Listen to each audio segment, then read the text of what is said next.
I'm Kate Hahn with TV Insider, and I'm talking with the cast of the new comedy murder mystery, The Afterparty. Hey, party people! Big ups to Hill Mount High. We started at the upper middle, and now we here. But for tonight, Mikasa... I mean, you know how the rest of that goes. Whoa! We're gonna live forever! How did this all go so wrong? Sam Richardson and Ben Schwartz, you play in Afterparty two good friends from high school, Anik and Jasper, who are united in trying to solve this crime that happens at the Afterparty. And that's because, Anik is accused. He's the prime suspect. Sam, is this the worst night of Anik's life?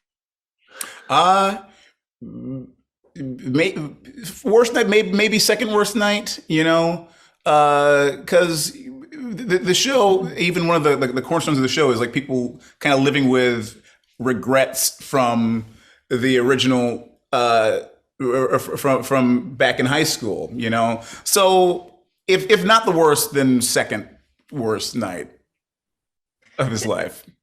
Right. And not only because he's the prime suspect, but there's some other reasons too. Can you talk about what he's going through that evening? Oh, yeah. I mean, throughout the series, Anik gets put through a real gauntlet of... And so does Sam Richardson, because he had to do all the things. It's very true. Get dunked in water, poured water on, written on, run over. There's a bunch of stuff happens to Anik. So, Ben, how is Jasper different from high school to when we meet him at the reunion and the after party? Yeah, I think in high school he was led by his dreams. He was dream first, dream forward, and anything his was about making his music and doing his thing. And then as he got older, as many people, reality sets in that he's not going to be the person. Like I remember in high school, half the people on my high school basketball team thought they were going to the NBA. I was like, no, none of us are going to the NBA. What are you even saying? But so that clicked in. He's like, oh, I'm not going to be a musician. So he found a way to make money. And then seeing Dave Franco's character again, who did it, who made it, made him feel like, oh, if he did it, maybe I can help. Maybe he can help me get there as well. So I think it's a really fun thing to kind of play someone who, when he was in high school, had all these dreams and it felt real. And now that he's older, sees that all those dreams are behind him. Maybe there's a way to save them if Dave's character loves him. Ilana, your character, Chelsea, has she's seen as a hot mess by everyone at Correct. the high school reunion. Is she really?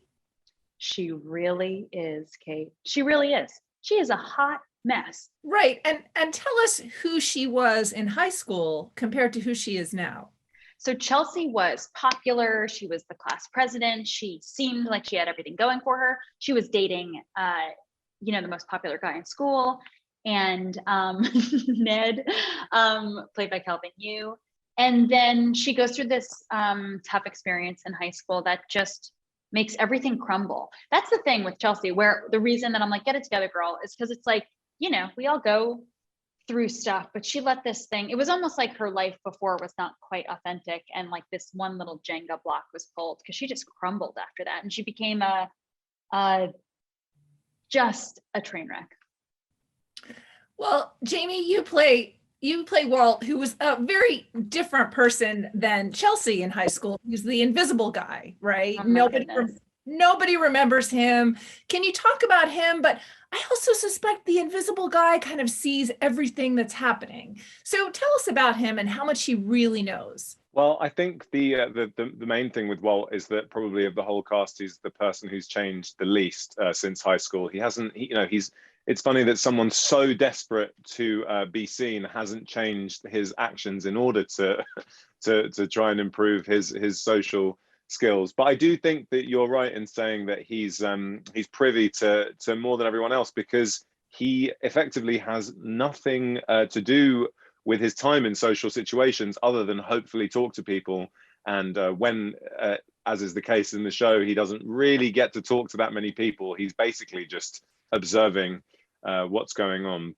And I think we can all relate to being in a position where we feel a bit lost at a party sometimes. Dave Franco, you play Xavier, who is a pop star sensation. He's become a big star since high school, yet he's murdered at the after party he throws at his huge mansion after the high school reunion. Why do so many people want to kill him?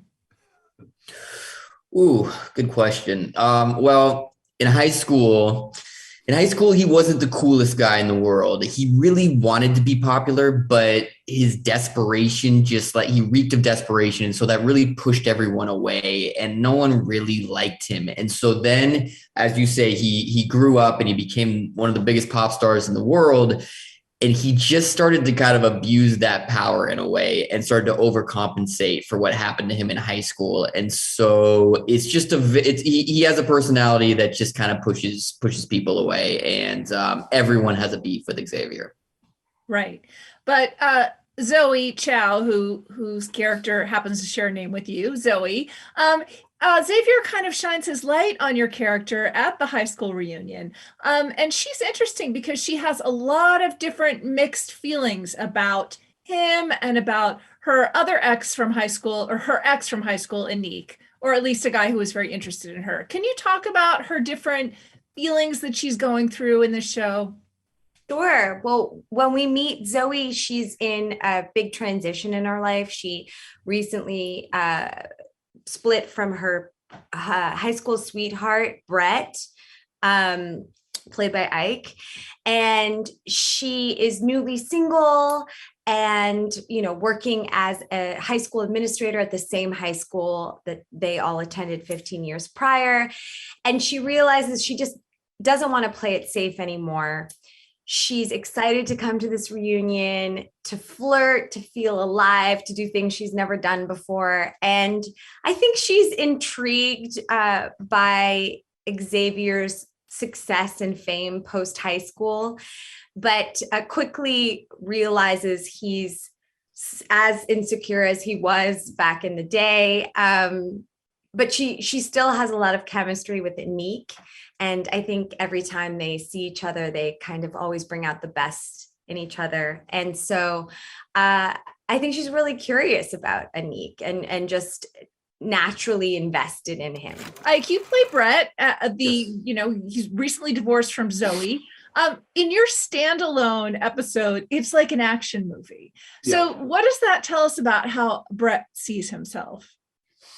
I think Brett definitely suffers from toxic masculinity a little bit. He definitely is someone, and this I kind of have an understanding with him, is like the seminal movies of his life, right? He's like, oh yeah, I love Die Hard, I love Con Air, I love Under Siege. And in his mind, like the coolest a man could possibly be is like Vin Diesel in like Fast 7.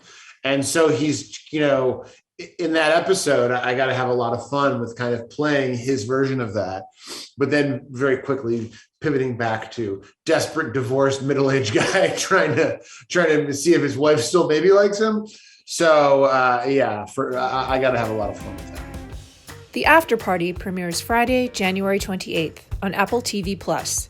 For more insider videos like this, click subscribe.